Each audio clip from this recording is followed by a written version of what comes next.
All right, troops, welcome to the Action Elite. My name is Owen. I'm joined by my good friend John Jerva from actionflix.com. How are you doing, sir? Good. How are you? Good, thanks. So tonight there's no agenda. Oh, hold on. G-Man's here now too. I'll just add him. Hey, what's going on? Hello, G-Man. What timing? Yep, perfect. So I got my beer and we're basically just going to be talking about things, action-y, any news, trailers and things, maybe movies you've seen recently. So how are you, by the way, G-Man? I'm doing all right. I was actually going to stream tonight, and then I thought, maybe I'll take the night off. And then literally, I'm like, I got action never sleeps. I know. I got the text from you, and I'm like, what the hell? I'll just go. Yeah, action never sleeps unless I fall asleep, and then then it does. Yeah. Right. But it's funny, I wasn't even going to either because work was so busy and exhausting today. I was like, do I even want to do this tonight? And then John texted, and I was like, no, I must. Well, I was like, hey, I was all good here. I was like, I totally understand. Yeah. I know, but this is like the only thing that really gives me any form of joy whatsoever. Well, I gotta say my family. I gotta say my family first in case my wife hears this. So that's right. Yeah, it's of course. Family first, and then this.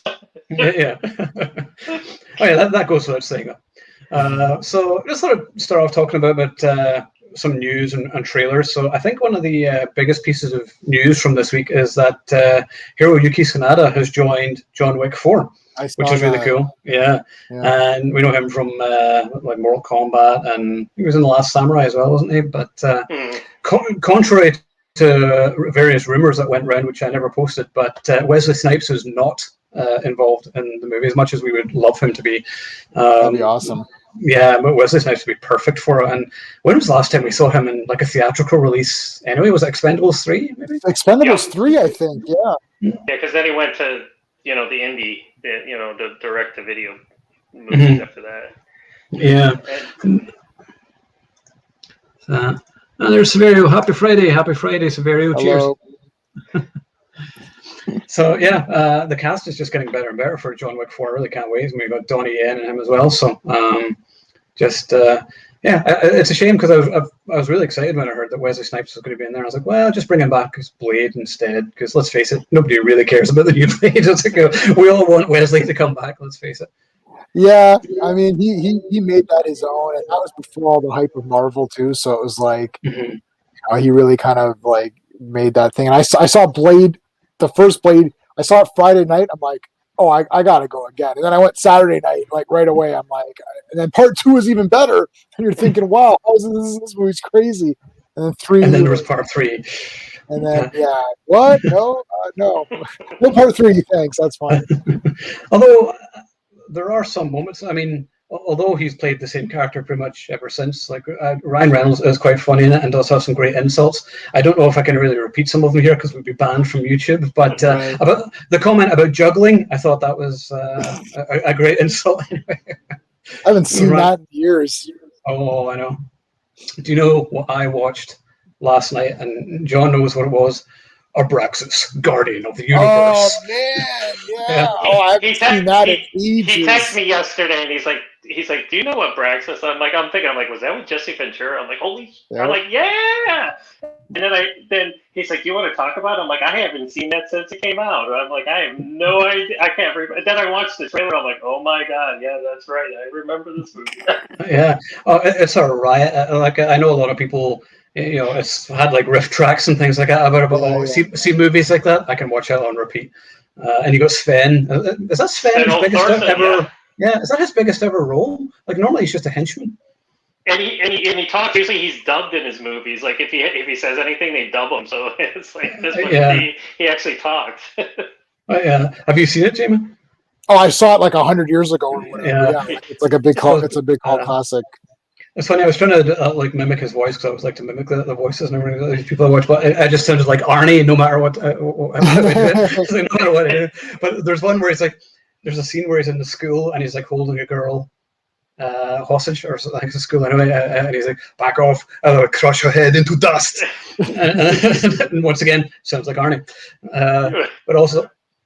But yeah, no, that was films a riot, and it's sort of like who can be more wooden, Sven or Jesse, because it's like there's like no personality. Jesse, definitely. I think Sven had more personality than Jesse. Yeah, I actually love Sven in it.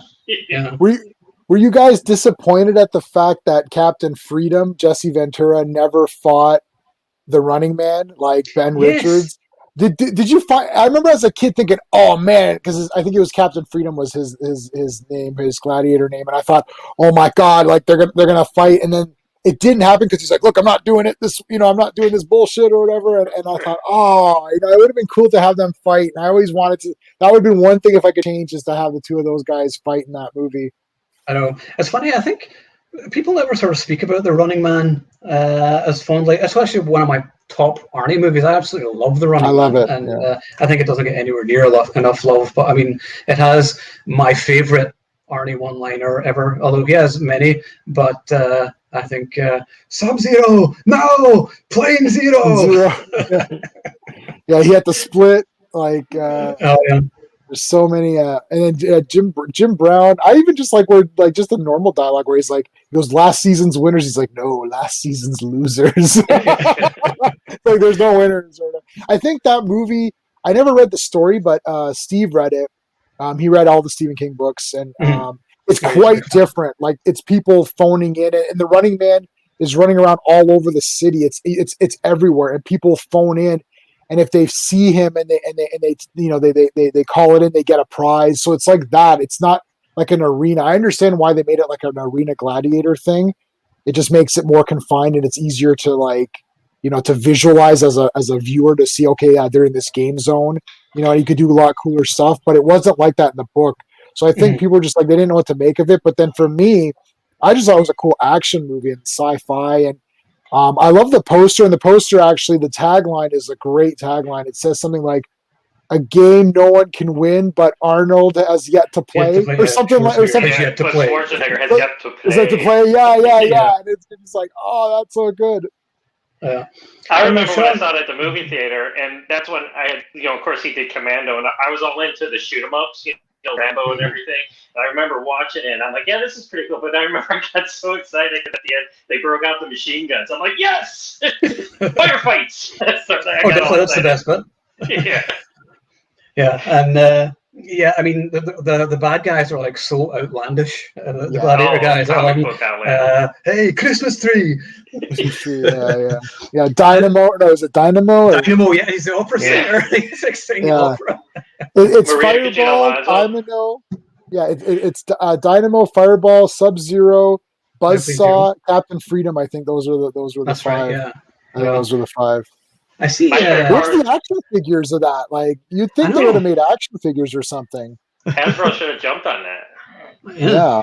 But I remember my favorite part is when Murray Conchita Alonso kicked him in the nuts and then shot him, and then the water came down. He got electrocuted. I was like, this is the best thing ever. It was awesome, yeah. Sean, by the way, I sent you an invite to your email, Sean. If you want to go into your email, you can join us. I also sent it to Stephen. But Sean says, I remember recess kids at school being mad about Ventura and Arnold not fighting for real in Running Man. Yeah, they absolutely should have. Missed opportunity. Yeah, Running Man is prime Arnold. Love it. Yeah. And then Sean says, King doesn't like Running Man, but it's fondly remembered by people who grew up with it. Absolutely. Yeah, it's not the story. It's just the name only. It's just an Arnie movie. I mean, I absolutely love it. Did you ever hear the rumor? It's when he could do no wrong, like Schwarzenegger. That's when Sylvester Stallone and him. Every movie they came out with, everyone was just like, yes, and and everybody jumped on the bandwagon, because I was one of them. And I just remember, every movie, they could have came out and did Shakespeare, but if they did action with it, everyone would be like, all right, I'm on. That's cool. I haven't heard this. Did you? Severa says, did you ever hear of the rumor that Arnold nearly made a wrestling movie in the 80s called Steroid? Eventually, he snaps and goes on a murderous rampage throughout New York City. That sounds epic. That's crazy. Yeah. I never heard that. Smash TV Arcade was wicked too. Running. Yeah, I remember Smash TV. Yeah. Oh my god, yeah. That takes me back. Now, the other thing I watched last night was a double bill of cheese-tastic movies, Hercules in New York, which I had never seen before. Yeah, he's dubbed in that one. Not in this version. There's Sean. Oh, really? Oh, you saw one where he was it? I've only seen the one where he was. Never seen before. Welcome, Sean.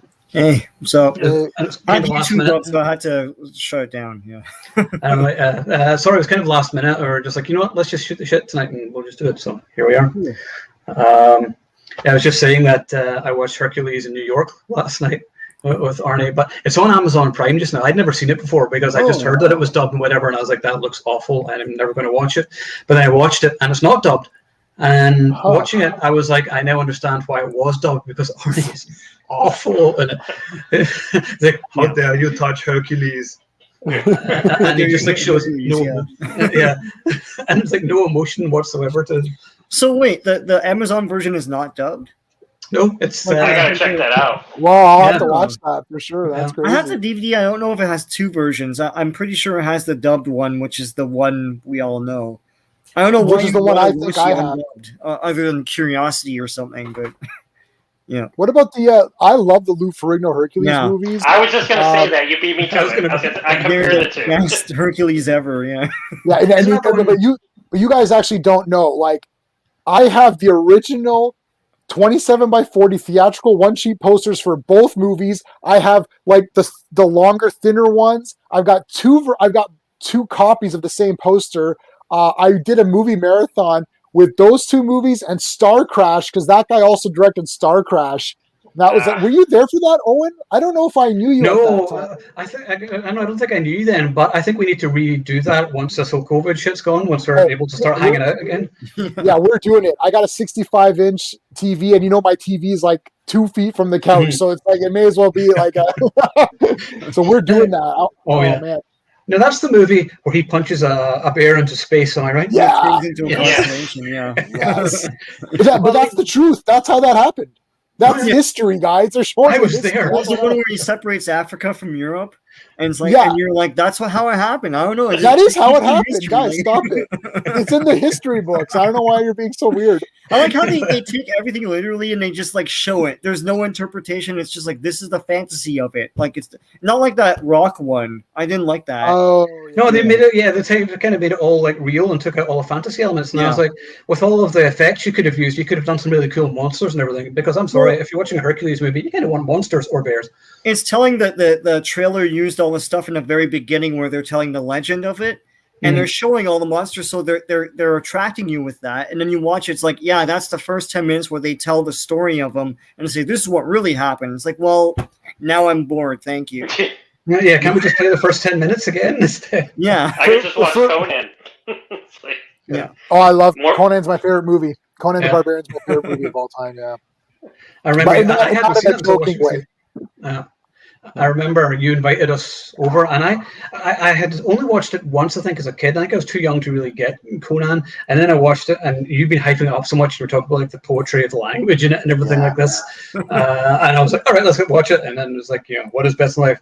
To crush your enemies, and then that amazing speech. And I was like, yeah, this is an amazing movie. Yeah, and he gets that at the end too, and the thing of that is that because at the end, Thorgrim and Rex are completely destroyed. He crushes his enemies. Thulsa rides away in shame, and he drives. He sees him. He drives him away. And the girl that Thulsa was coming to get, the princess, she screams out. She's like, "My lord, save me, my lord!" So he prays before that battle. So Crom grants him what's best in life, according to what he thought when he was, into the Crom worshiping battle mode. It's genius. I mean, and that's not just said. That you just have to interpret that. Mm-hmm. Isn't that? And if not, then to hell with you. Yeah, I know that I can do the entire thing. I'm not going to do it. I literally know like most of the dialogue. So, I'm not going to do it for it. But I know the whole speech. Yeah. It's actually it's quite bad how much I do in Arnie voice. Like I do it at work. Yeah, like if I'm at my computer and I get emails and someone says, "Can you do this?" And I'm like, "Screw you!" I don't want to do this stupid email. I'm gonna take my fist and ram it into your stomach. I'm going to goddamn spine. Because your goddamn spine. You guys like the Schwarzenegger crank calls? The Schwarzenegger prank calls are what he calls gateway computers. And he's like, my CPU is a neural net processor, a learning computer. They're like, okay. And it's like, how can I help you? He's like, I'm going to ask you a bunch of questions. I want them answered immediately. And then he's like, "Who is your daddy, and what does he do?" And they're like, "Excuse me." It's like, "Sorry, like you're calling customer service. Like, stop whining." Well, the third Never. movie ever actually made. No, they've been talking about it for so long. But, no. Yeah. Why bother when you can make a billion shitty Terminator movies instead? Right. Yeah. Now, John, you had some news about Kate Beckinsale's new film, did you not? And any news about Kate Beckinsale is always welcome. I did. I reported on this on my old website like a long time ago. Because we all know like Underworld and how wonderful she was in those movies, and that's pretty much she made those movies. She's back, and we were just talking. Owen and I were just talking about female-centric action films, like because some people are complaining on social media how like, oh, there's all these, because. There's all these movies coming out now where females are taking the lead, and it's like, okay. And I made the comment on Facebook. It's like, I don't care if it's men or women, as long as it kicks ass, I'll watch it. And she's back, and it's called Jolt, and they just released the pictures for it, and she's got all blonde hair though this time, and she just looks like somebody kills somebody that she falls in love with, and she just totally goes on a rampage, I guess, and just starts killing people. Nice. Hey, see, I'm quite happy with that. Like, I love watching the ladies kick ass as much as everybody else. It's great, Cynthia Rothrock, Gina, whatever. As long as it's not, trying to be like agenda driven or whatever and try to preach. I'm like, no, just show me kicking ass. That's what I want to see. Because like I kept seeing the comments in the group, and you all know who you are in the group, who were arguing about Gunpowder Milkshake, the trailer to that, and I think that looks like a riot. I think it looks fun, and it's got So did I. Karen Gillan from Scotland. So it's got my support right there. And yeah, it's got great cast. Michelle Yeoh. I mean, it's got Michelle Yeoh, for God's sake. So it looks like she's going to kick some ass in it. So it's like, how can you not like that? And it's just a lie. Like these people, like when the movie performs poorly, they're looking for an excuse. And when they know it's going to perform poorly, or they can kind of tell, they start to, in advance, start to say like the Terminator stuff. They're like, oh, this is going to piss off the alpha males, and this is going to, or the misogynists and all this. And it's like, why are you throwing this out there already? It's like, you already know that this is a piss movie, right? And it's a piss movie because you killed John Connor as a boy after he cried watching the Terminator get melted. He's like, no, I order you not to go. I order you not to go. And, it's like all this. And then he's like, well, we succeeded. We stopped the future. Bang. And then the kid gets shot in the face. And you're like, this movie's trash. and then they're like, oh, that's just because you men can't handle strong women. Well, we can handle them fine. We can't handle shit scripts. Unfortunately. Yeah, it's like that Charlie's Angels. It's like all of a sudden there's like finger wagging. It's like, oh, you didn't come out to see it because it's women. It's like, we didn't come out to see it because Charlie's Angels was canceled when I was 4. It's like, it predates me and I'm in my 40s. Like, why are you making a movie about this? Yeah, nobody's asking for it. Yeah, it's not a novelty anymore. Like, women as spies or action characters, that's not a big novelty anymore. And even even when it was back then, it was more just because they were good looking broads, and that's what they had to do, right? Yeah. And I mean, and now they're not even fighting. Like, you're watching that trailer, and it's the worst editing of all time. It's like, what's her face kicks, and then it's like a cut, and then you see a foot hit a guy. You're like, oh, they're not even trying. Like, Mila Jovovich tries. Like, she can't beat any of us up, right? But she's trying her best out there, right? No, I'm serious. It's like Angelina Jolie was trying. Remember Salt? That movie Salt? Yeah, she's Salt like, she weighed half my weight. And I was like, I can't believe that you're hitting these people, but you are trying. Yeah. She's trying. Like, there's some shots, and like, okay, that's her fighting. And then you watch this Charlie's Angels, like, not one person there is throwing one punch at all. I'm sorry, it's brutal. You don't have to be Gina Carano every time, but you need to be trying, right? Like, I need to see some action from the person, not bad editing where it's like foot punch. It's like it could have been anyone throwing that punch. Mm-hmm. Well, let me just say that I've watched many movies that were male-driven that sucked. So it's like it goes both ways. It's like, but I remember when Wonder Woman came out, and like everybody, and all of a sudden everybody was jumping on the female action bandwagon. I'm like, wait a second, I've been here since like the '80s, and Cynthia Rothrock and Karen Shepard, and it's like, where have you guys been? It's like Wonder Woman came out. Congratulations! We've been watching women kick ass for 30 years. Hey, Truth. Hey, Truth. Yeah. like I think everyone wants to see, like it's like do men want to see women kicking ass? No. We don't want to see that. Like it's like, what are you talking about? Like who are you? Who is giving you this information? Who are you interviewing? Like where's the polls? Who are you polling? It's like everybody wants to see women kick ass. Period. Yeah. Like two of my favorite movie characters. Yeah, Ripley, Sarah Connor are two of my all-time favorite characters. Ripley is fucking awesome. She's a total ass kicker. Like I love Ripley, right? Like totally. Like and what about like even Tomb Raider and stuff? That latest Tomb Raider with Alicia Vikander. Oh my God, she's put through the ringer. Like halfway through that movie, I was like, Jesus Christ, I can't take this anymore. I need to relax. And I'm like, how is she still even walking? She's getting stabbed. There's no love story in that movie. It's literally about her journey, and at the end she becomes Tomb Raider. Nobody talked about that, right? Nobody said, "Oh, that was a great female-led action," or Battle Angel Alita, right? It's like they just kept saying Charlie's Angels. Nobody saw it. Well, nobody saw it because it's a dated concept. And you said actually that movie was promoted as you. Come on, girls, come out and support this movie. Like you're telling men to not go see it, so we didn't go. And then they're like, "Well, you didn't go." I'm like, well, yeah, we didn't go because you told us not to. You know, hold on. And I'll tell you what, another one, like my wife loves, well, I do too, but it's Peppermint with Jennifer Garner, and I love her. Peppermint. Alien, and I go, and she's never seen Alien. She's like, oh, she was in a TV show. I'm like, yes, and she kicked ass weekly. It's like, but nobody remembers that because now she had a family. God bless her. She had children, so she's gone into more family stuff. But she's gone back now into the action a little bit, but it's like, Jennifer Garner used to kick multiple buckets of ass every week on that show. Yeah, and that's a JJ Abrams thing. So the fact that I'm even giving it a small bit of praise is like astronomical because I can't stand JJ Abrams. He is the destroyer of franchises. Like, remember how we're like the savior of franchises? He is the destroyer of franchises. So Alex says Charlize has been good in Atomic Blonde, correct? And the old guard, but Linda Carter was the GOAT. Greatest of all time. For sure, she's the greatest of all time. Yeah, always will be. Yeah. So the only woman I believe beating up men is Gina. I agree. These other 90-pound actors, nope. Yeah. So what we were saying earlier is that at least they're trying. Like when Angelina does the movie, or if Jennifer or any of these, they're trying and they're learning some moves and they're kind of doing some choreography. Not like Charlie's Angels where it was like bad editing. I haven't seen it. I watched the trailer and I was like, it looks like this, so I'm not going to watch it. So I haven't even seen the ones with Cameron Diaz in them. I was like, these movies quite awful. I watched them. They're awful. Yeah, I was like, that's not for me. What's the name of the actress from Chocolate? Gigi. Yeah. Did she do anything other than that, or she's in things in there? Yeah, she's in the final fight in Hard Target too.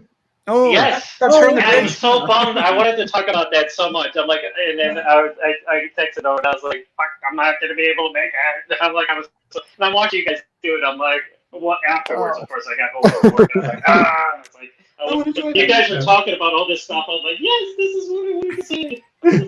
I love Chocolate, man. When I saw that, I was like friggin' jumping up and down. I'm like, first of all, I watched Ong Bak and Protector or Tom Yum Goong. I've watched those movies at least 4 times each, and I didn't get those abilities. I wish I didn't get any abilities. I don't know. I still suck.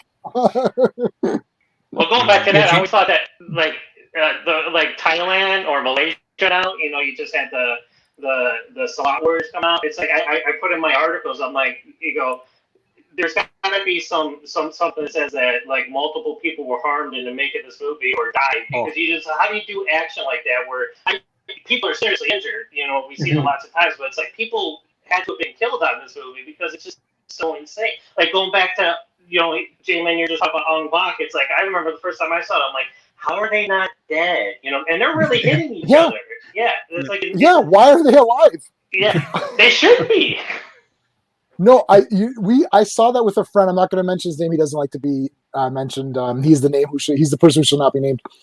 When I saw Protector in the theater, I've seen Protector a bunch of times because I had it on VCD, and then I had a Chinese version. Sean had the same one. But I went to go see in the theater. It was me and my friend alone in the theater, and literally he could not stop. He's like, oh, he was crying and dying. He's like, wow, this is crazy. It's like that last scene is like half an hour, and Tony Jaa beats up every person who ever lived, and like more guys come out. He fights like 50 henchmen, and they're all dead, and then more of them come in. I'm like, Jesus Christ.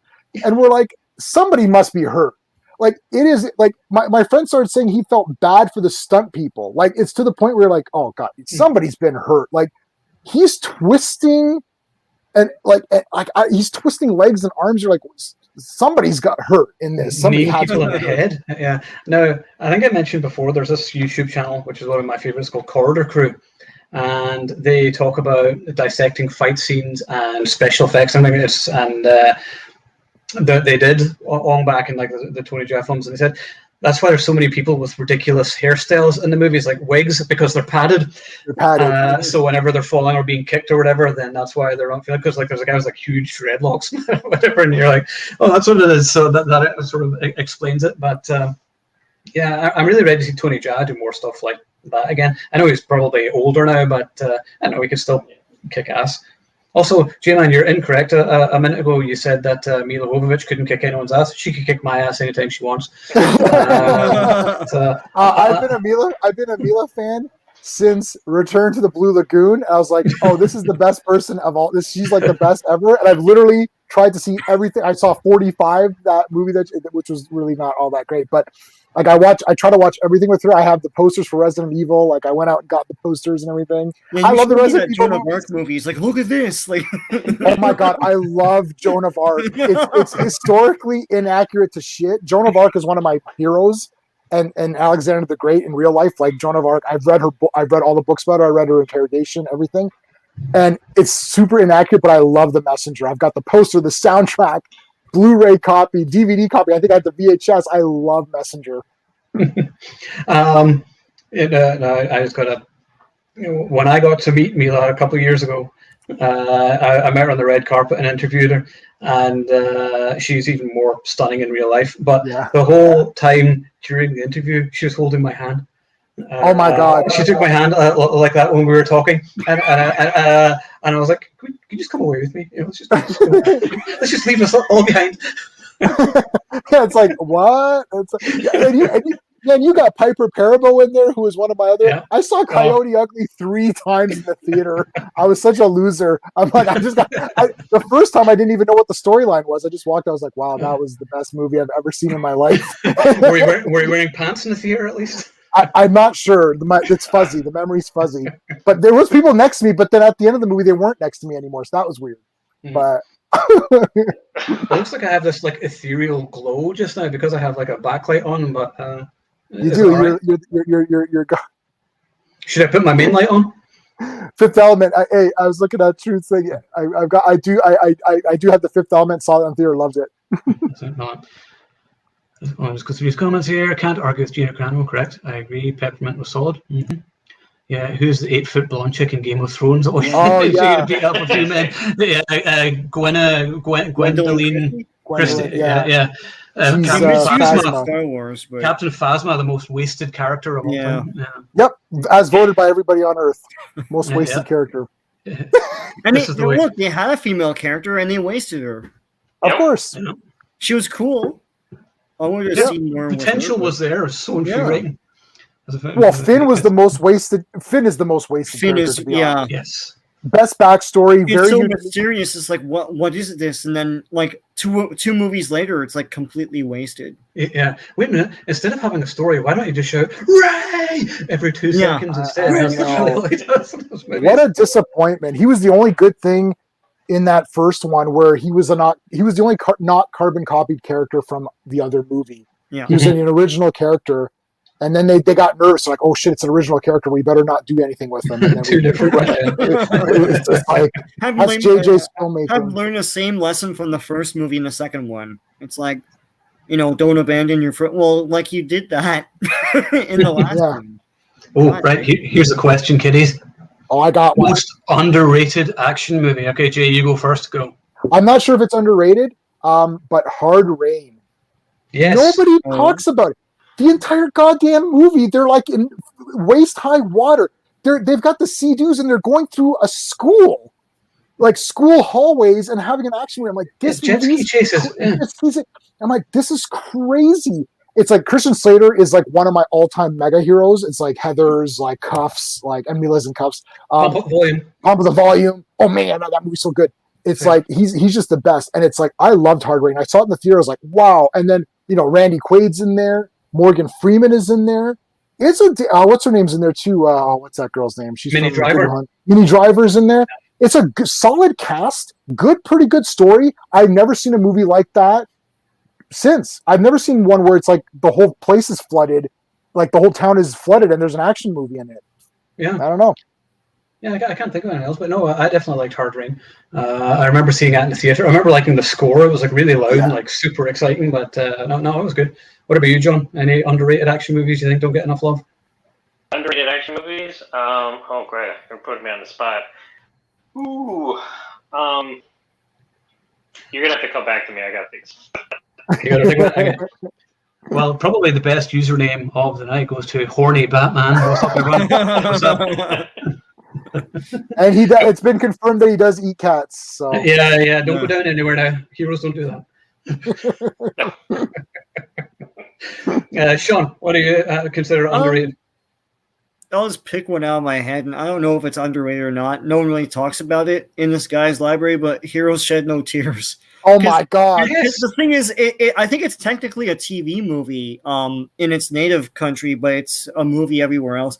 I don't know how many balsa wood freaking houses blow up in that movie, man. It's like when houses blow up in John Woo movies, they blow up in like it's unrealistic. They blow up into like pieces like this small, and they just go everywhere. I watch it once a year, and it's sort of hazy in my mind only because it's just wall to wall action. I always see something new in it whenever I watch it. But there's only that famous part where he slaps that kid for crying, and then the kid like stands up and puffs out his chest. I love that part. Oh, is it? That's great. Little Ho, isn't that his name? Or something? Little Hong, is that the name? Oh, I can't remember his name. I remember there was a character like Little Ho or something. Is that Little Ho? But it's not stylized like the other movies, so no one ever talks about that. Mm-hmm. Yeah, I liked it. Yeah, I think you actually reviewed it on the site. Or somebody did. Yeah, maybe I did. I don't even remember. Yeah. But any John Woo movie basically is really worth watching. Awesome, so, Quiet Cool is a good time. I don't know that. James Remar. Do you know that? James Oh my Remar's God, I remember that movie. Oh, I was working at the video store when it was released. I remember when it came out. So I took it home that night with James Remar, and it was only like 80 minutes long, and like the whole thing was total balls. I mean, it was just like this great shootout and everything. And he was amazing because you don't normally play bad guys, so it was great to see he was a cop and he was playing a good guy, and it was that was cool. Mm-hmm.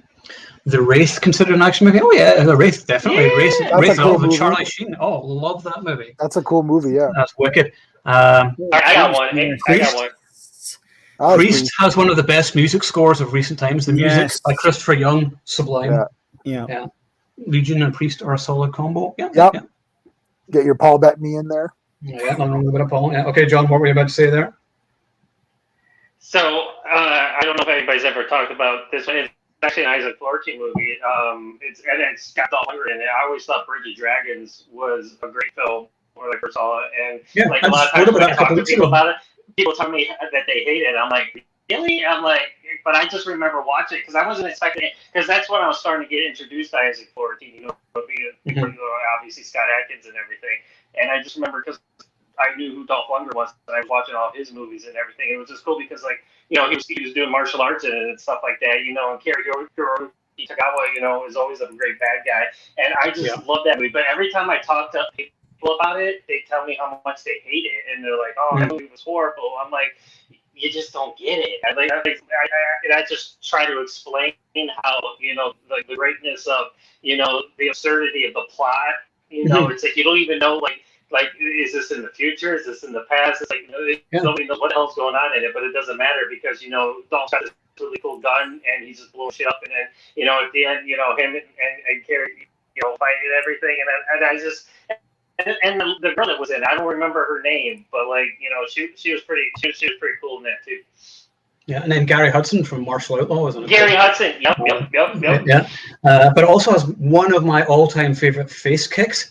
Whenever Dolph just kicks Kari Hiroyuki Tagawa in the face, and just like a slow motion, you're like, yes. If Dolph Lundgren is in it, that was all. I know you went through that whole explanation, but you could have just said Dolph Lundgren. And then, Dolph Lundgren.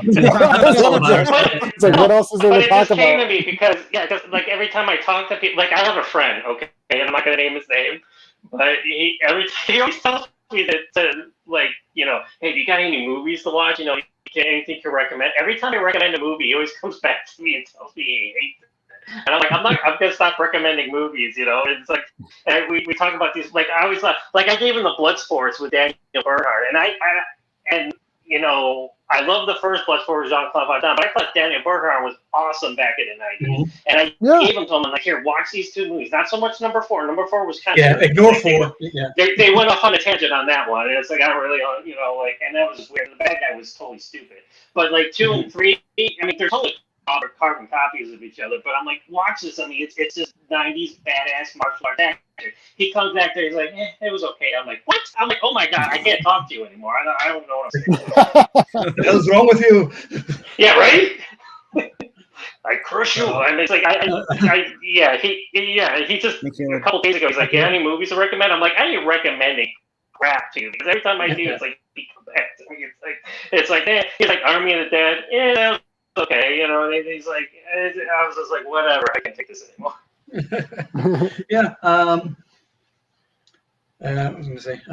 So, hello, Caleb. And hey, Caleb. Wonder Woman 84 is the best action. This is a private thing between Truth and I. I know. I've seen it. Because I absolutely love 1984. I love it. and everyone always wants to fight me on it, but nobody can ever beat me. I don't know. It's weird. They try to fight, but they just can't win. I don't know. It's weird. Maybe they don't care. Could be that. Because I remember you were sort of arguing with us about it, and we're like, yeah, I don't care. It's like I've already forgotten about it.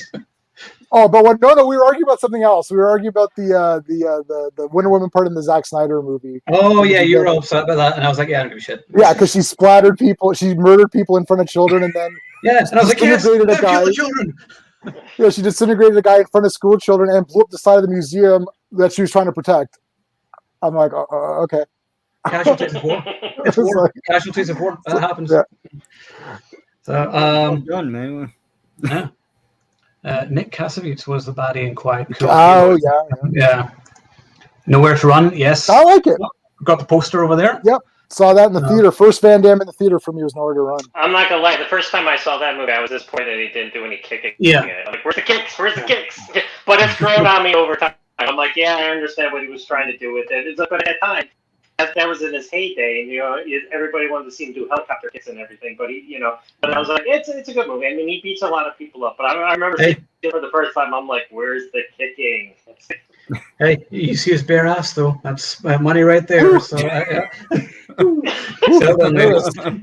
whole decade, he was just proud of his ass. You could just tell he was like, yep. And you know what? I'm not gonna lie. If I had an ass, I'd probably be showing it off too. I'm like, exactly. You work it, go right ahead. It's like, you know, cheeky action hero. It does have that great line of dialogue. Who the hell are you? I'm the parking attendant, and you're bothering my customers. And hello, Anthony. Well, we're getting quite a lot. Hey, Anthony. Hey, Anthony. Oh, best. Oh, I know my favorite one, but I don't know if it's the best one. It's so easy for me. It's not even. It's like I think Revenge of the Ninja, maybe. Of course. Yeah, it's the best one. Maybe. Yeah. Revenge my favorite is 9 Deaths of the Ninja. That's good. So ridiculous. Oh my god, I thought I was the only one that saw that movie. Colonel Honey Hump is the best.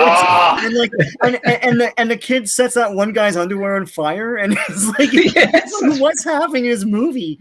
And like the one guy, the bad guy is in a wheelchair, and he gets killed by being trampled to death by horses. A mean spirited death. But Revenge of the Ninja, he fights different. Martial arts. He fights a native guy, so the native guy's got the axes, and then he fights There's the Canadian, there's the American Taekwondo guy or whatever. Yeah. There's like the ninja with the silver mask, like who can hypnotize people. Oh my God, Revenge of the Ninja is the greatest movie. Yeah. Literally, if someone came up to me and said Revenge of the Ninja was the greatest film ever made, better than Citizen Kane, better than Casablanca, I'd be like, yeah, maybe. You might be right. How many ninjas does Citizen Kane have? None. Zero. Zero. There you go. But going back to what Sean 0%. back to what Sean said with Nine Days with Ninja, again, I was working at my cousin's video store at the time, and I got it. I just remember, like, you know, the whole cover art was like him and ninjas and everything, and then most of it is like firepower and like people shoot. I'm like, where are the freaking ninjas? And all of a sudden, Ninjas, they did like two of them jump out, and Sho Kosugi has like this 2-minute fight, or not even 2 minutes, and it's like over with. I'm like, that was it. I'm like, I just remember it was like James Bond, like he had all those like gadgets, you know, with the social stars and everything. Which was and there's a James cool. Bond opening credit sequence too, with like he's doing kata with a sword, and like there's women around him and stuff. It's ridiculous. I did that last week. What are you talking about? How about that Black cheesy Eagle? theme song too. It's like you don't even you can't even. I don't even remember it, but you know I have to watch it again. But I just it's like a ballady type of thing. You're saying sorry, J-Man? No, I was saying Black Eagle. That's Van Damme as a bad guy doing splits throwing knives. Yeah. No Van Damme's the bad guy in that one. Well, he's kind of bad, but then he kind of turns good, sort of like it's weird. He's like, I'm good, and then he gets hit by boat propellers, isn't it? Quite good. Yeah, because they fight once, and then you think they're gonna have this epic battle at the end, and it wasn't. I mean, I didn't think it was that epic, and then all of a sudden, he gets pulled down by the propellers, and I'm like, wow, that was a missed opportunity. Yeah. No sequel for you. But I actually like. I love. Don't get me wrong. I love Revenge of the Ninja because I mean, who doesn't love a 30-minute ninja fight at the end of a movie, like where he's taking out mobsters, and then him and the bad guy just have this like big classic fight. But I was always a fan of Pray for Death. I love that movie. I thought he was like more sadistic in that movie than he was in Revenge of the Ninja. Is Revenge the one where they're explaining ninjas to you because it was brand new back then? Yes. It's like, this is a ninja store. Ninjas were assassins back, and it's like, yes, I know that. Wow, I guess. Yeah. No, you're making it sound weird. He's explaining it to the guy. He's explaining it to the guy, and then that's when he catches the mug when it drops, which I have not been able to do to this day. I've broken a lot of mugs. Yeah. I've broken a lot of mugs trying to do that catch or whatever. But then he looks up, and then the guy has the realization that, oh, you're a ninja. You're like, oh shit! It was great, man. It's great. Birthday too. I totally missed it. I was too busy with Scott Beckett's doing all that crap, but I was like, oh my gosh, Kosugi's like 73 or something. He just had a birthday. Yeah. That's somebody I would love to interview at some point, but I haven't even seen him do anything in years. He was in Ninja Assassin. Yeah, Ninja Assassin. Yeah. And Alex says, Pray for Death is kind of Revenge of the Ninja Light. Yeah. It is really. It's still good though. What were you about to say, Joe? Well, no, just going back to going to Pray for Death. I just remember how because and it's so sad, if you think about it. Like Revenge of the Ninja was kind of sad because he comes to America after his whole family's killed. But this one was even worse. I mean, yeah, of course, with the children and everything, but his wife and everything. And I just remember, I just felt bad for him. And then at the end, it was just so satisfying when and plus. I love his outfit in that one. Like he has he doesn't have the traditional mask. He has like the metal piece that goes over like that, and then he pulls it back. I just love that. I just love his outfit in that. I just thought it kind of looked like almost like a knight, like with his helmet and everything. And I thought he just looked badass in it. But I just remember feeling so satisfied when he just like totally lays everybody out again because it's like they were such evil bastards, and it's like that's why I always gravitated to that movie a little bit more because it was kind of more emotional. I don't want to sound like wussy or anything, but I always thought like Revenge of the Ninja was like a straightforward like slicing and dicing, and this one had a little bit more meaning to it. I always thought. Severio actually says here, interestingly enough, Red Heat is a film that has grown on me severely recently. I've always liked Red Heat. Cocaine. And Jeff Lucy was in Abraxas. I totally forgot that. Oh my gosh. I watched the trailer. I'm like, that's right. He was in it. It's just that one scene, yeah. And the mother's like, have you told the kids to stop bullying him? No. maybe you could do that. That's a good idea. Maybe I'll do that. You're like, what? Actually, just remember they're thinking back about Hercules in New York, where he fights a bear in the park. Again, I don't know, they're just always fighting bears, but I think Lou Ferrigno did it better whenever he punched it into space, because whenever you're watching, it's so obviously somebody in a costume. It's like, wait, is that supposed to be a bear? Because I was watching it and it makes sounds as like a cat. It sounds like a panther or something. I was like, bears don't make that sound. Listen, if you can't punch a bear into space, don't even talk to me, buddy. No, you're not Hercules. You're not a real Hercules. Oh, that's all right. Has anybody seen? Well, probably not, because it's not. Yeah, I know it's out internationally, but this is just a question for fans. Has anybody seen Fast and Furious 9 yet, or heard anything about it? I haven't even seen 8, I think, or 7. I think I'm like 3 behind or something. Stalled on 5. Yeah, I have to see 6 and 7. JoeBlow.com did a review on it already, and they give it a 5 out of 10. I think they were disappointed with it. The universal understanding is that it's way too over the top. This is the one. It's like the other ones are fun, I guess. Sure, but this is the one where they finally died on. They're like, you know what's too much for me. Yeah. Does this one actually end up in space? That's the question. They haven't been in space yet. Well, in the trailer, Tyrese and Ludacris, it looks like they're in a spaceship or something. Like they're wearing helmets and they're like. I mean, I don't know what's happening. Oh my god! Probably Tyrese in space. Anyway. It's just going to be screaming. You know, like he always screams all the surprise. time, anyways. Yeah. Yeah, that's all he does in those movies. I hate him in those movies. He's actually the reason I can't stand those movies, because all he does is scream like a little bitch all the time. He's funny in part 2, but yeah, he was funny. Yeah. Hey, Fonzie. So this actually, and this leads right into the next. This might be your answer for the next question here. What is an action movie that is universally loved and praised, but you just don't like and cannot get into? Yes, I would say. Well, I like some of the Fast and Furious movies. Like Fast 5, I think was the last sort of good one. I liked 7 because Statham was in it as a badass. I'll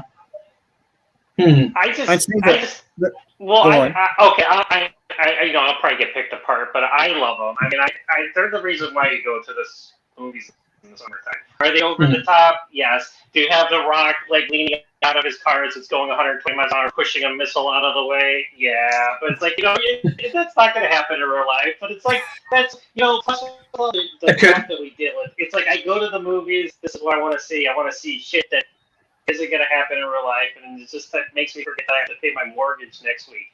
That's why I like them. Now, it's like, will John Cena be any better? I don't know. I'm actually kind of disappointed to see them and The Rock aren't in it, because they did Hobbs and Shaw at the same time. I guess they were feuding. I guess they made up, like The Rock made up with Vin Diesel since then. I have no idea. I think so. I know John Cena wants a Dwayne Johnson rematch in a future sequel, though. So money is a great icebreaker. So exactly. Yeah, I heard in their contracts that they can't lose. None of them. That's why they're fighting 5. It ended kind of in a draw, because they don't want to they can't get upstaged by the other person or anything. That's what I heard. It was in their contracts. That's so dumb. Yeah. I think I take issue with the fact that it started off being about stunt driving. I need you to pick your genre.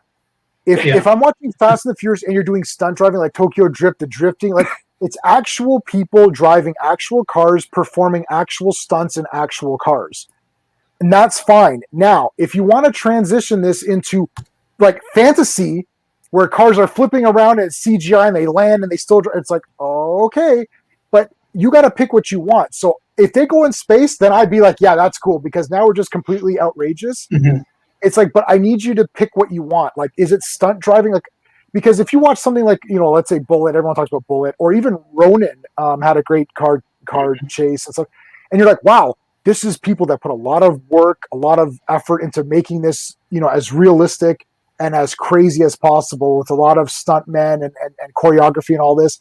And then now it's just CGI and sped up. And you're like, okay, so this isn't about stunts anymore. So I don't know. Pick what you want to do. Right, but that's like any long-lived franchise, right?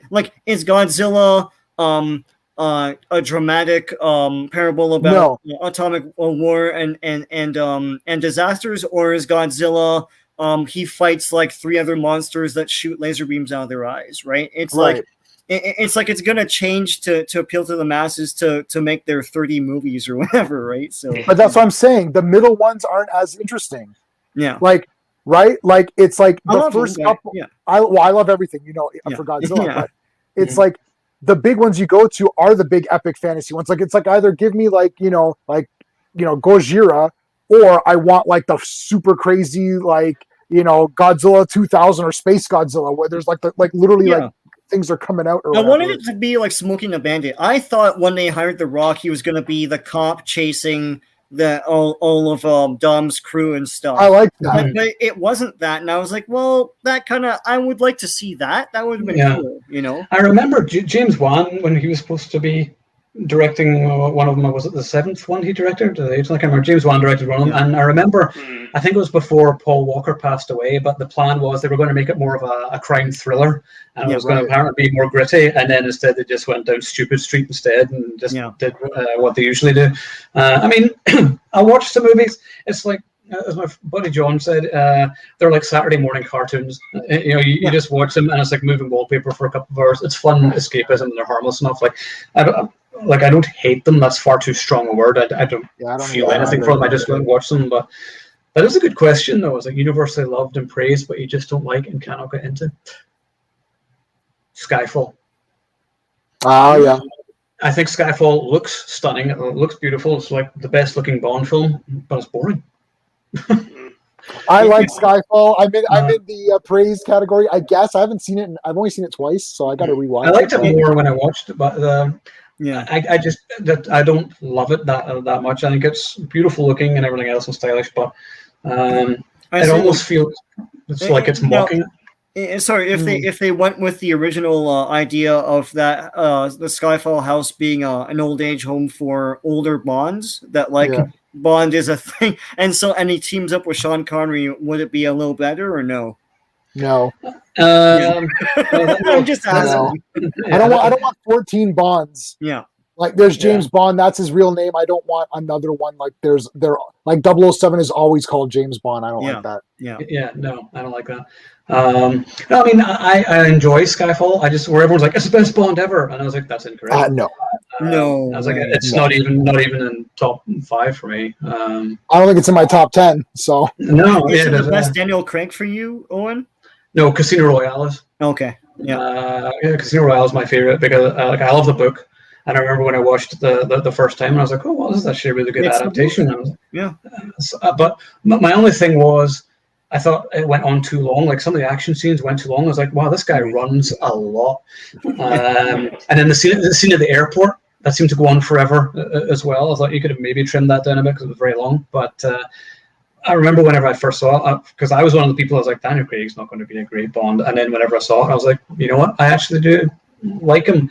I liked him in Casino Royale, but then the other ones, they seem to have taken away the personality and the humor. There's no ninjas, there's no volcanoes, there's no sharks with lasers, and I'm like, that's the stuff I want to see. I like my Bond silly. But anyway, you guys, what do you think, Sean? Maybe everyone loves it. Mission Impossible 1 or Mission Impossible 3? I actually 1, 2, and 3, but like 1. Listen, if you're gonna do an adaptation of the show, don't shit on the main character of the show, right? And but no one cared about that show apparently because there's like 6 movies now, and part 3, it's just J.J. Abrams being pompous. I don't. It's like the rabbit's foot is nothing, and it's all BS. And the one guy, what's his name? Who is the main villain? That the actor. Can't remember his name. Philip Seymour Hoffman. Philip Seymour Hoffman gets instantly angry at Tom Cruise because he's the main star and not the other 5 people in the room, simply because script says so. It's unearned and stupid. It's done, but everyone's like, "Oh, so great, J.J. Abrams, don't you know?" It's like, I know, but it sucks. It's like I can tell you why it sucks. It's terrible. Anyway. And we never find out what the rabbit's foot is. Yeah, we never find out what that is because it's a mystery box. Shit, that's all he does. Yeah. He knows how to create mystery, but never answer them. Yeah, well, then, but the thing is, like, an unanswered mystery just gets ignored in a movie. This isn't the pyramids, or that sword they found with that weird etching on it that they can't figure out, like that whatever. They found some mysterious sword. It's like He's turned lazy writing into a money making venture. It's craziness to me. Yeah. But I can't wow. think of the answer to this mystery, but the mystery sounds cool. I never had anything in mind because F you. Just give me your money and let the entertainment be you thinking about what I could have done. It's like no. It's always let's pay homage to better I pay my money and I watch a movie you're telling me. You're like, tell me a story. Anyway. Yeah. All that simply does is he just repays homage to better filmmakers. He wishes he was Spielberg, but isn't. Yeah.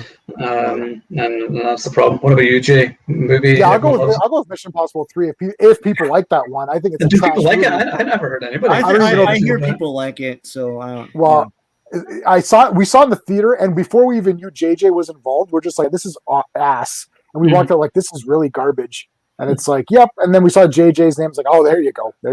It's whenever you see that name, franchise. Yeah. Oh, easy. Yeah, easy. Matrix. Minus the Matrix. Actually, yeah, I like the first Matrix. The first Matrix is good. The other two are pretty much unwatchable. But I don't watch it though. I never sit and go, you know what, I want to watch The Matrix. I'm like, no, you know what, I'll watch. If I want to watch Keanu, I'll watch Speed, Point Break, or one of the John Wick movies. Watch the book killing scene on repeat, and John Wick 3. But yeah, no, I'm not like the Matrix is sort of well made and all that, and there's some cool ideas and love the philosophical aspects and stuff in it. And the action scenes are cool, but I don't know. As a movie, it's not one I watch very often when I think about it. After you watch The Matrix, the trick is over. That's the thing. And there's nothing really appealing about the characters that I want to revisit anymore. It's just, that's cool. I'm not going to show it. It's great, but I'm not going to watch it 12 times. No, exactly. I don't know. I thought it was overrated when it was in the theater because everyone was dying over it. But then I watched it a few times and I was like, I don't know. I liked it. I think the thing is I really liked it, but everyone was telling me it was the best movie ever. And then I start to get into that's how I am. It's like as soon as you start telling me this is the best thing you've ever seen in your life, then I start questioning, well, what have you seen in your life? And why are you telling me this? Right? And so then I go back and say, no, it's not that good. But really, come on, it's pretty damn cool. Yeah. There's a lot of cool shit in that movie. It was the new Star Wars. That was the talking point. And I was like, well, it's not the new Star Wars. It's not the new Star Wars. Right. Exactly. I would rather watch The Matrix than The Phantom Menace, although I would rather be tortured than watch The Phantom Menace. Well, yeah. Grammaton mentioned The Master. That's a great. I've got that on series. Yeah. Lee Van Cleef. Lee Van Cleef. I watched. He was on Carson talking about that show. It's on YouTube. I've seen that. Yes, I've seen that. And he was in Death Rides a Horse, of course, and Horse, of course, Mr. Ed. Who was it? I love James Van Patten. Was he the one that was in that one with him? One of the Van Pattens? I forget which one it was. I don't remember the kid or whatever you're talking about. Yeah. Flying here pissed me off. Dude, get chopsticks. I got it. Are you serious? Yeah. Man, murder on live TV can accomplish anything. Ooh, the best of foreign action. I love The Night Comes for Us. That's probably international. The Night Comes for Us, The Raid. I was gonna say The Raid too, because that just. I mean, the first one was so over top, and the second one was just you know what? Let's just shoot it into hyperdrive. And I just remember watching it. My wife was watching it with me. She's like, "This is really bloody." That's what she said. I'm like, "That's an understatement." Yeah. There's a movie I've been desperate to see, and I don't know if anybody has it or if anybody can send me a link to it. And I've always wanted to see it. It's with Chow Yun-fat, and it's called Tiger on the Beat. And there's a chainsaw fight in it. And I can't seem to find it. I mean, I went on Amazon and there's a DVD or something for $60 or something. I'm like, So if anybody can find it, I'll see if I can find it. But I don't think that was one of the ones. Sean and I used to go to a place right next to his house that had official region-free Chinese movies, and we'd get all of these Hero Shed No Tears, all that stuff. And I don't remember ever seeing that one there, and it was in my Chinese movie book. Remember that movie book I had, Sean? I still have it right in that room. That's the Bible of Hong Kong flicks, and it was just Naked Killer. There's an entire Naked Killer series, which is great. But I remember Naked awesome. Killer. Yeah. But that one was never around. On back the raid. What about District 13? District B13 for French. Yes. That's where Those are good parkour. too, Yeah. yeah. That was Those are cool. good too. It's funny, as soon as I asked that, I'm like, I've forgotten every single international movie that's ever been made. Hard Boiled's my favorite action movie, so I think Hard Boiled is the best.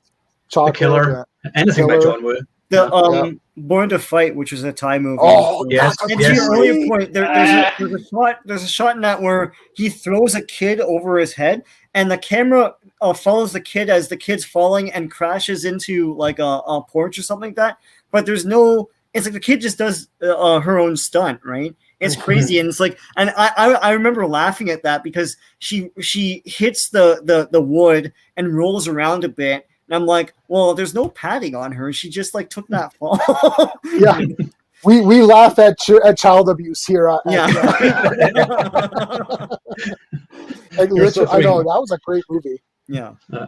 Severio actually owns it. I own it. Still haven't watched it. Let me know if you do I own watch both. Yeah, I own both. I also own District 13. Yeah, still haven't watched it. Oh, there we go.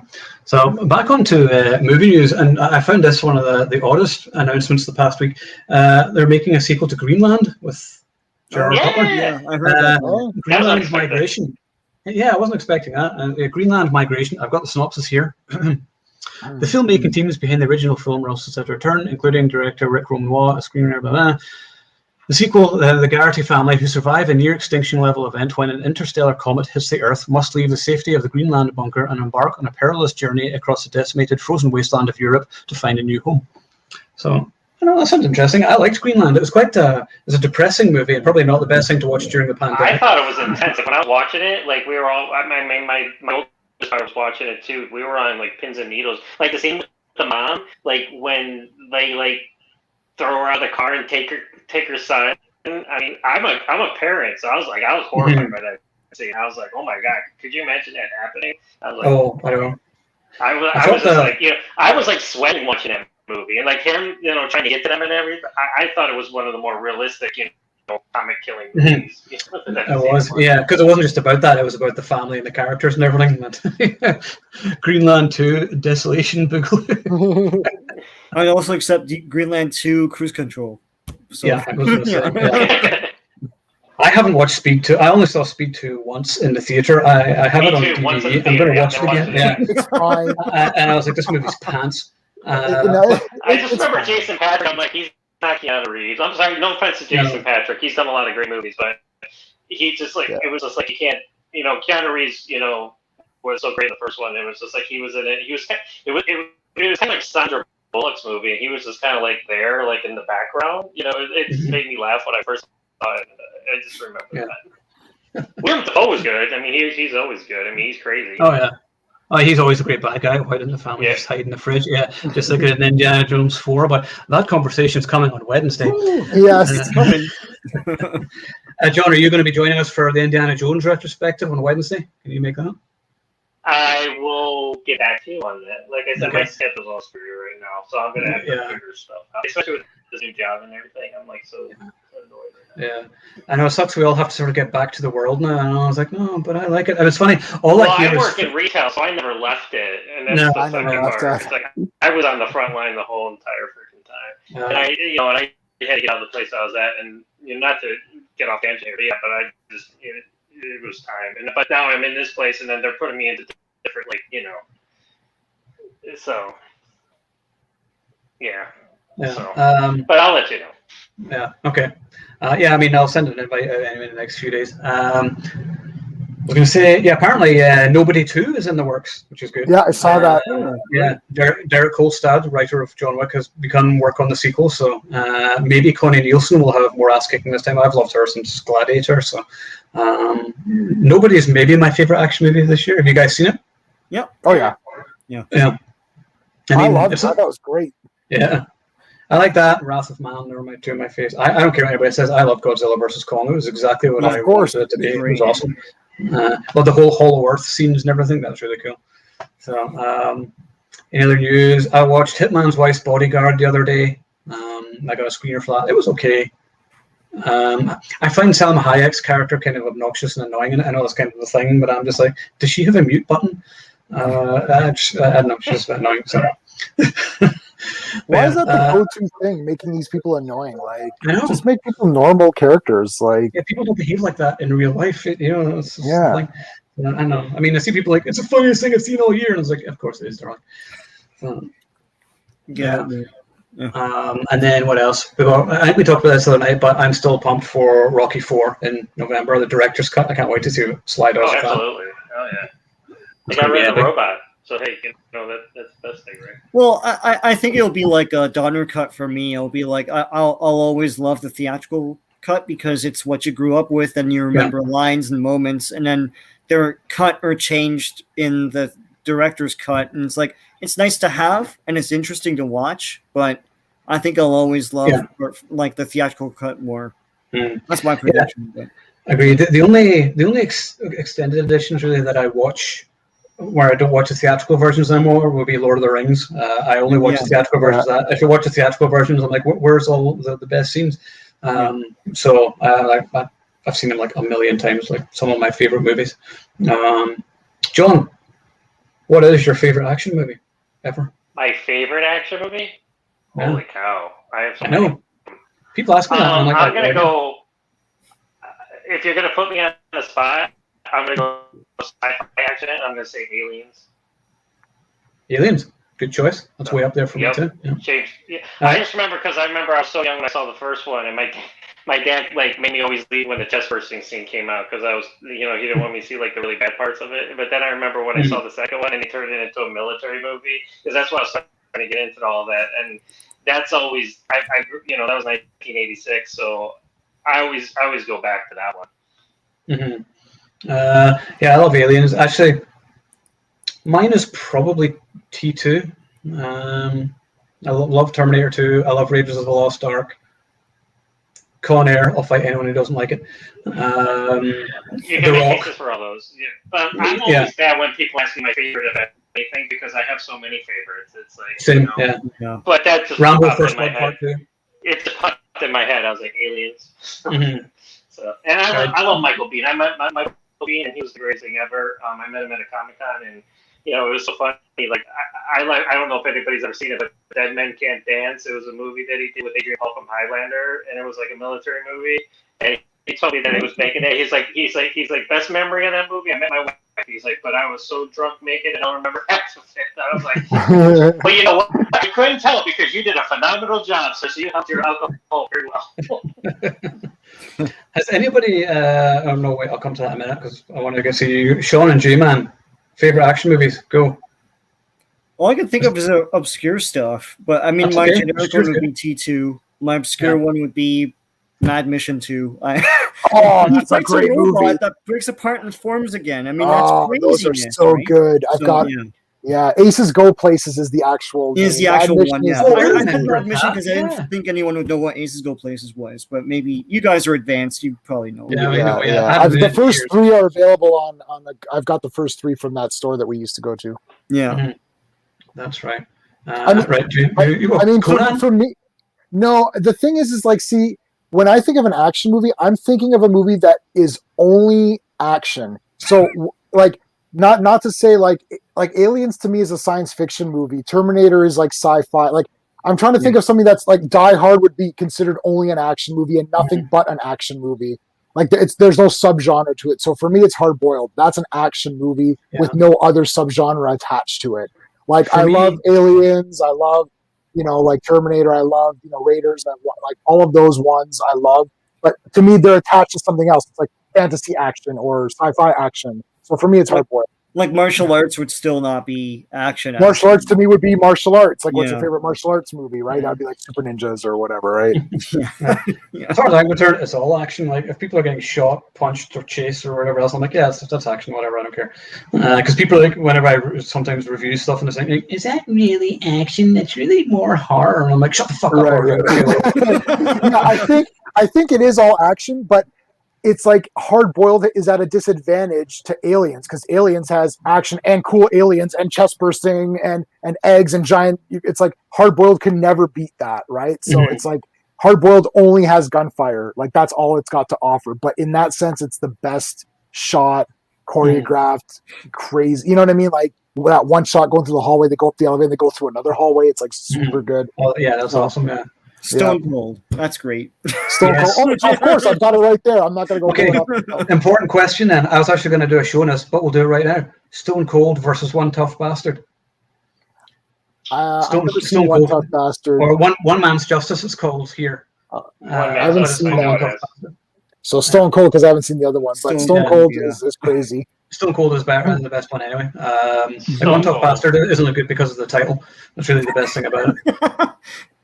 Which is like the best title for a movie ever. No, actually, in terms of like straightforward action, for me, it's First Blood Part 2. That's my favorite Rambo movie and my favorite action movie. People are like, it's when it got stupid, and I was like, no, that's when it got good. It got good. Yeah, that's when he almost sort of created the action hero persona with that movie, and then everyone else copied it. So yeah, you can't go wrong with that. And Severio says mine is Cobra. Yes, up there. I love the uncut version. Awesome. Well, if you're gonna go straightforward action, I'm gonna say Commando for me. Yes, Commando. Can't go wrong with Commando either. Yeah. And then Groundon says, for Best of the Year, Wrath of Man and Riders of Justice. I need to see Riders of Justice. I got it, but I haven't. Yeah, somebody did a review of that for me on my website. A guy named Anthony. I haven't seen it yet. I haven't seen a lot of stuff lately. It's like other people have been doing reviews for me. They're like, "Hey, here's a review." I'm like, "Hey, thanks." Another one I haven't seen, but thanks. People have keep asking me as well. I'm like, nah, it's all right. I don't want to review new movies. I just like things before 1990. Yeah, that's the thing. I'm supposed to watch a movie and review it. I'm like, and then like the other night I was supposed to watch a movie, and then I just put on John Wick again because I was like, I got into it from 2 hours ago. I was like, I just watched number 3 again. I'm like, I need to watch this again. There is sort of like a safety blanket of going back to like the old films you just know or love, whatever. But like anything from the 80s and 90s, I'll watch like a million times. Like the 90s had some great straight to video movies. It's like the Billy Blanks here and stuff like that, like TC 2000 and stuff like that. Amazing. Yes, Roddy Piper. Yeah, back in action, Tough and Deadly. Tough and Deadly is the best. He did so much fighting in that movie. That Billy Blanks, I'm like, oh my god, that was like the best thing ever. And like the angles they did it at, I just remember like the slow motion looked good and everything. He's phenomenal in that movie. Billy Blanks. I saw some of those in the theater, like Tiger Claws. So they played in the they're played here. They played at downtown, and I saw Tiger Claws 2. I saw Tough and Deadly. I saw what was the other one? Oh gosh, the cybercrime one. Oh yeah, Warbeck was the villain. Expect No Mercy. Yes, yeah. And not only that, but I had the Expect No Mercy poster.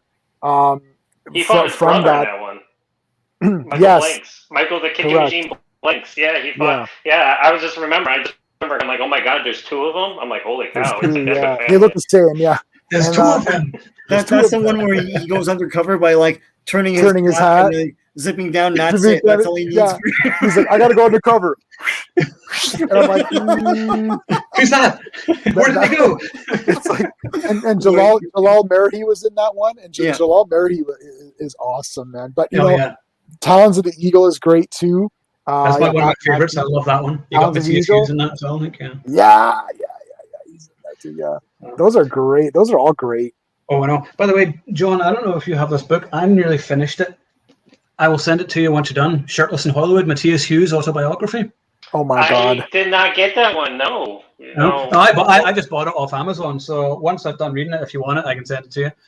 I'm going to review it. It's he talks about making TC 2000 and stuff like that, and you find out just some of the stuff all the shysters are dealing with in Hollywood and everything, and it's really just fascinating stuff. Well, TC 2000 was a big commercial because I was teaching karate at the time, and Tiger Claws was a brand of martial arts game. That was just a big commercial for Tiger Claws, TC 2000, because they're all wearing like that's. I just remember laughing. I mean, I like the movie because there's a lot of good fighting in it, but I just remember like everybody was wearing Tiger Claws gear and everything. It was like a big commercial for Tiger Claws. Mm-hmm. That's a cool movie, man. Tiger Claws. Yeah. I only got annoyed in was it the second one, I think, and then it becomes like this fantasy movie, and then like Bolo decides to like go through this like portal or something, and you're like, what the hell is this? It's like, in the second, yeah, and then it got totally weird at the end. So, Severio says, Tiger Claws was another late night HBO movie I watched as a Yeah. teenager. Yeah. Yeah. So yeah, it's funny watching these movies now. So many of them were filmed here in Toronto, and then you barely recognize the city because it's like so built up since then. Yeah. But yeah, Roddy Piper did a lot of movies here too. It's like Marked Man. I don't know if that was here, but that was a good movie. You remember Jungle Land? I think it was called Jungle Ground. Jungle Ground. Yeah. Jungle Ground. Yeah, that was good. So yeah, no, that was all good too. All right, guys, I gotta get going. I've got a long day tomorrow. Okay. So thanks so much for having me on. It was great just shooting the shit. Anytime. That was awesome. Yeah. But yeah, all right, guys. All right, we'll see you on Thanks, Wednesday for Indiana Jones. Oh, big time. Big time. I am Indiana Jones. All right. All right, see ya. See ya. Good night. Cheers. See you. Okay, let's start talking shit about him now. Yeah, so Gramson says, yeah, Angeltown. Angeltown was good, Olivier Gruner. That was like, I remember watching them. Like, again, all these movies I saw because I was working at a video store, and I got them all like when they came out. And I just remember Angeltown just being straightforward, like martial. Like there was, if you watch it, there's no flash, there's no slow motion. You know, there might be a couple scenes, but it's just Olivier Gruner just like the scene in the middle of the movie. It's like 10 minutes long where he's like taking out, you know, the street gang, you know. And I just remember thinking, like, wow, this guy's really good. And then I did research on him. I'm like, oh, you know, he was actually, you know, in the military, and so yeah, I remember he made Nemesis. And I know a lot of people like Nemesis, but I do too, to a point. But it's just like some of that went like, you know, it was like, you know, I still to this day don't really know like what's going on. It's sort of like a weird sort of Terminator kind of hybrid, but I do like it. They were going off of that, yeah. And actually, one of my guys just did Cyborg 2. He did a review for Cyborg 2 with Angelina Jolie. Everybody forgets about that movie, too. Like, she doesn't want to admit that she was in that movie. And I'm like, oh my God, he sent me in. He's like, here's my next review. I'm like, oh my God, I thought I was the only one that saw that movie. But I'm like, I've never seen it. I've only ever seen the first Cyborg, but I saw the review in it. Well, there's a third one called The Recycler, and I remember watching it. I'm like, oh my God, this is just. It was just, I can't even tell you. Isn't Zach Galligan from Gremlins? Yes, from Gremlins. Yes. Wow. Yes. Oh my God, no, definitely. And then there was another girl that was in it. She was on a sitcom at the time, and I just remember watching it. But it had Evan Lurie in it. Yes. Martial Law 2. You know, all the other movies, he was in that one. And I think I could just remember watching it and be like, oh, I mean, I like him, but other than that, I can't remember much of the movie. But it hilarious thing with the original Cyborg was Jean-Claude Van Damme. Yeah. The hilarious thing about Evan Lurie is that I did an article a few years ago, and I was like, whatever happened to Evan Lurie? And I wrote it, and then I was like, yeah, he left and then went to open a museum. And then he runs like, he's joined a country western band or something with his brother or something. It was a completely different Evan Lurie. And I wrote this out, and somebody messaged me. It's like, that's a completely different guy. And I was like, delete entire article. I was like, what article? I don't know what you're talking about. Never heard of Evan Lurie. Never spoken. So I was like, oh, wow. So yeah, just go through, do your research, kids, before posting something. There's always somebody waiting to call you out. Oh, that was funny. Has anybody seen the trailer? Well, I know you probably will have, John. The Tomorrow War with Chris Pratt? Yeah, I just posted it, and I actually haven't seen the second trailer. I posted it at my website, but I haven't watched it yet. But I did see the teaser, and I saw the first trailer of it. I think it looks neat. And like I said, like, we're just so hungry for movies right now. I mean, even if they're coming to streaming services, it's like, you know, and it's kind of an interesting premise to it, you know, going back in the past recruit and go back to the future. I mean, that's kind of cool. I mean, but Chris Pratt, you know, can go either way. You know, I like him in Guardians of the Galaxy, of course, but you know, sometimes he can be obnoxious. Yeah, I did see it. I forgot. So maybe it didn't make an impression with me. But yeah, no, it's painfully obvious there's a big twist, like they're being portrayed somehow, you know. It's one of those things I'm like, yeah, you're teasing me with this, but it's like as though I've never seen a movie before. So obviously there's some Act 3 BS, you know, that happens to them. So I'll probably watch it just to see that. And also just to see how these are going with like Amazon and even Netflix, straight to Netflix and Amazon movies, if they're getting better in quality. Because it used to be that their reputation was they're just like dump movies. They're just like, you know, stuff they couldn't sell to a studio. They're just dumping onto here. But hopefully this will be cool. So yeah, I'll check it out. Yeah, I mean, I like Chris Pratt on screen. You kind of know what you're going to get with him, but Yeah. I think it looks fine. And there's lots of things blowing up and smashy. So I'm like, you know, I'm in. I'll check it out. Well, Owen, you Why and I not? were talking about Without Remorse. A lot of people hated that movie, and you and I were just like, we wanted to see shit blow up and him beat people up, and that's what we got. Yeah, people are like, yeah, it's not like a book, and I was like, I can't read. Well, I can't, but I know.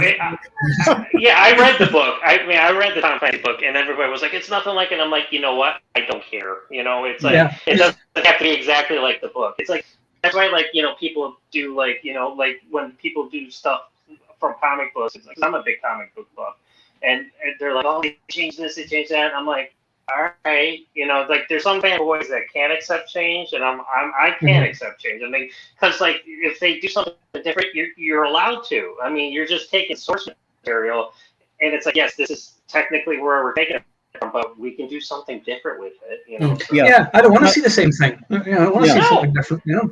No. I love the Starship Troopers book, like the book itself. I love it so much. When they made the movie, I liked it. I was disappointed it wasn't the book. To me, the book is sort of like All Quiet in the Western Front, like, future edition. But they cut out one of the alien species and they cut out the super suits.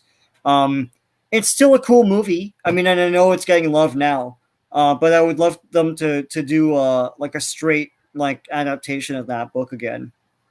So, I'm sure it's coming. They reboot everything else these days, so it's only a matter of time.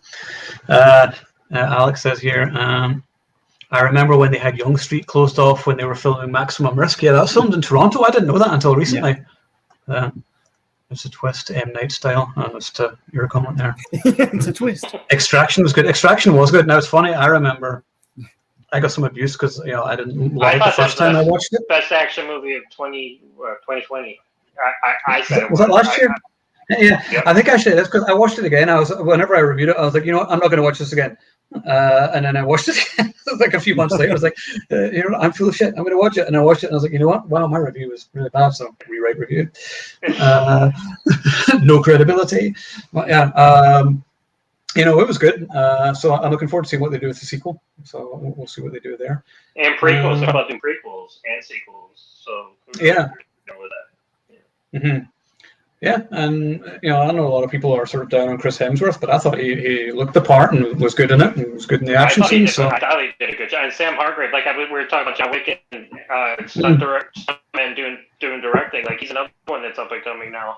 That obviously he's a pro in the field, but now he's making movies, and so it's like he did a really good job. And like I said, I thought it was one of obviously 2020 not a lot came out.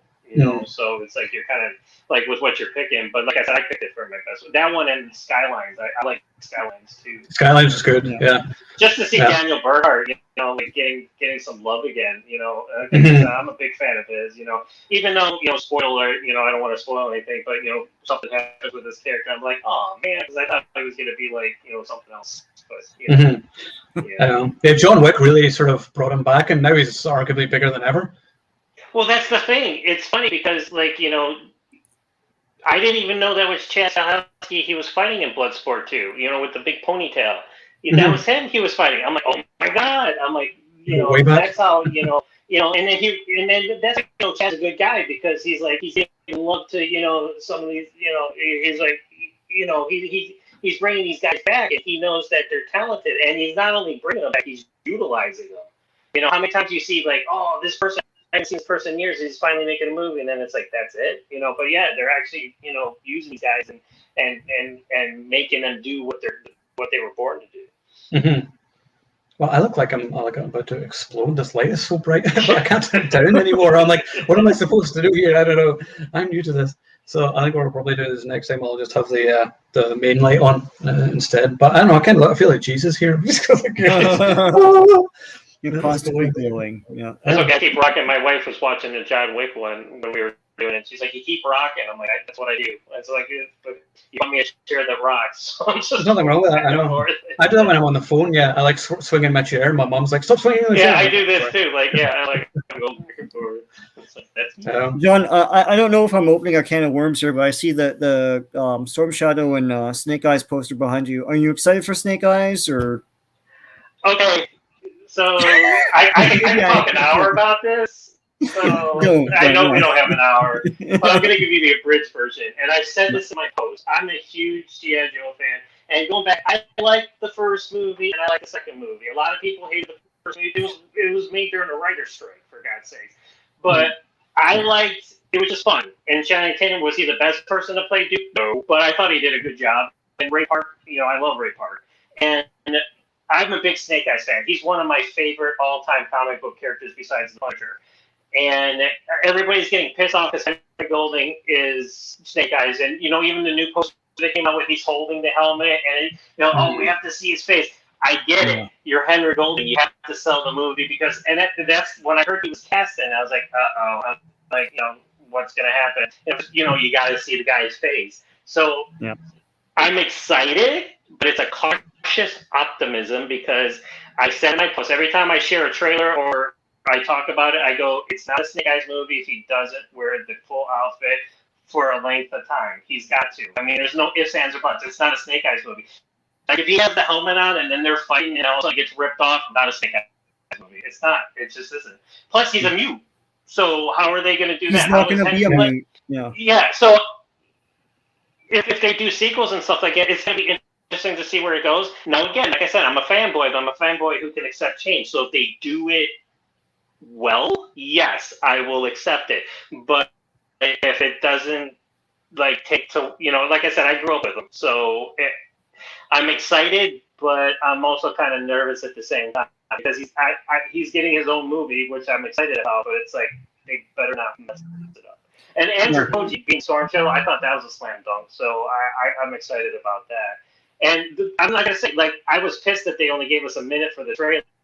But what they showed was phenomenal. Like them fighting on top of the steam cars and everything. Yeah. I was like, ooh, that looks cool. But John Wick effect. Yeah. But like I said, he's got to wear the outfit. He's got it's like Godzilla. You want to see Godzilla. It's like you want to see Snake Eyes. And like I said, the first two G.I. Joe movies, I was just happy they made G.I. Joe movies. Now I like the second one better because it was more grounded, like the comic book was, where the first one was sci-fi, but Snake Eyes was still awesome in it. And like I said, I got excited the first time I saw him, actually jump out of that plane in the first movie. I was like, oh my God, Snake Eyes, So yeah, I'm to answer your question, yes, I am, but I'm gonna have to hold my reservations. So. Oh yeah. Yeah, no, I grew up with it too. I'm indifferent to this because I think they've their reboot with those two movies was lackluster, and they've capsized that franchise at the toy aisles for over a decade now. It's back with the classifieds, but I mean they allowed the Leonard the corpse toys to take over, really. But yeah, it's I'll watch it. I know it's a different Snake Eyes. That's the thing, right? I mean, he can't be the mute, and the whole gaijin coming into Japanese culture thing is gone now. It's ironic because Larry Hammer's Japanese American, and he came up with that story. So but yeah, I accept it as a new Snake Eyes. I don't know how they're going to dovetail into a G.I. Joe from this.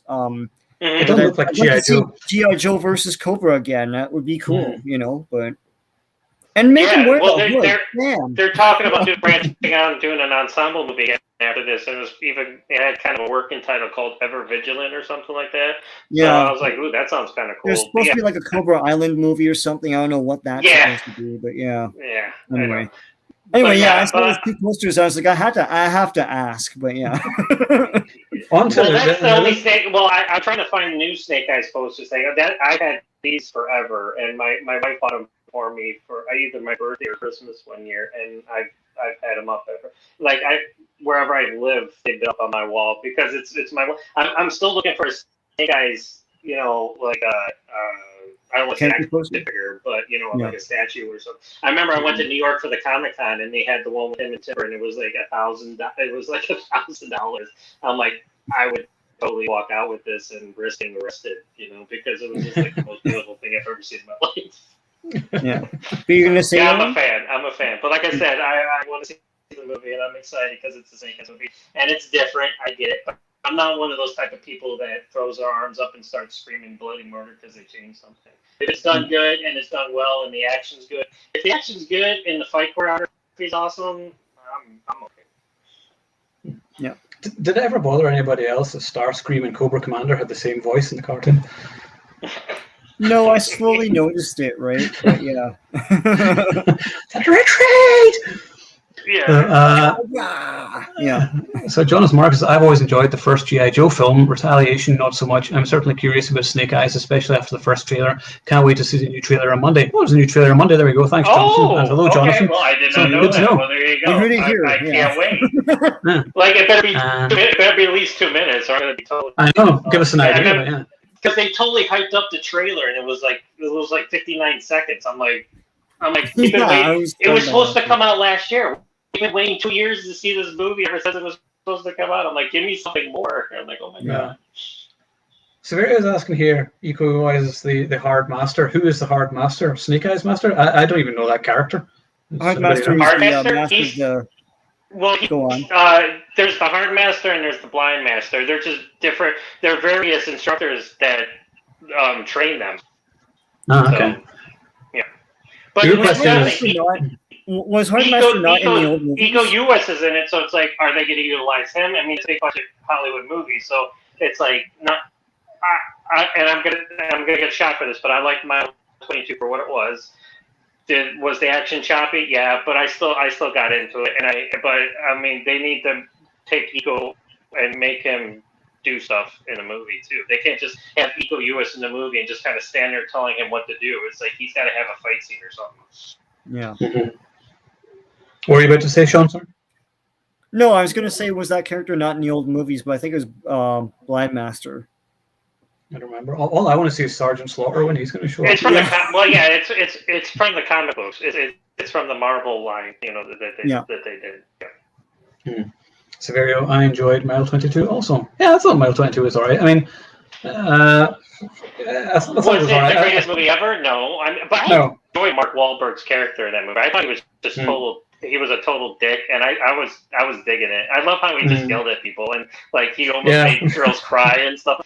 Like I just love the part with Ronda Rousey where he's like the kid comes up with the cupcake, and he's like, "What's this?" He's like, "It's my birthday." He's like, he slaps it away. He's like, "No birthday cake for you." And he's such a dick in the movie. Because everybody's talking about Mark the Infinite that came out. I haven't seen it yet. Oh, and you saw it. I haven't. Yeah, it sucked. Yeah. Well, I thought that was his most interesting character because he was a high functioning savant, and I just thought that he was probably one of his best gigs was doing that movie. Now, could they have used Eco better? Yes, absolutely. And could they actually have been more coherent? Yes, but I still followed it okay, and I enjoyed the end. I've seen worse. Yeah. And actually, Lauren Cohen, I thought kicked ass. I just thought her fight scene with the big guy was awesome too, where she was totally like playing him like crying. Like, oh, I want to see my daughter again. And then she has the glass in her hand, and she just, comes up and stabs him with it. I thought that was pretty Yeah, I didn't mind it. It was fine. That's all the comments there. What was I going to say? Shit. Something to do with Eco. Oh, no, it was just, have you both seen Mortal Kombat, the new one? Yeah. What do you think, Sean? It looked cheap to me. It's like it looked cheap and claustrophobic. It's like, why is the main? I haven't played the games in a long time. Steve was telling me that the that warehouse with all the ice and stuff, I think is a level from the games, but just looks like a crappy warehouse. They go to one character's trailer park and fight. It's like. And then they're training in that pit, and the pit looks like a sandbox I played in when I was a kid. It all looked very like they ran out of money partway through. I think the problem was they didn't want to spend a lot of money on it because they didn't know how people were going to take it. So they kind of made it on a budget, probably, or something. I mean, they spent money on it obviously because it was Warner. Well, take a risk, I know. Yeah, exactly. And I know they haven't had tournaments in the games for a long time, but that's what people associate Mortal Kombat with. And if you're not going to do that, then what are we doing here? So it's okay. It's not trash, but it's underwhelming to me.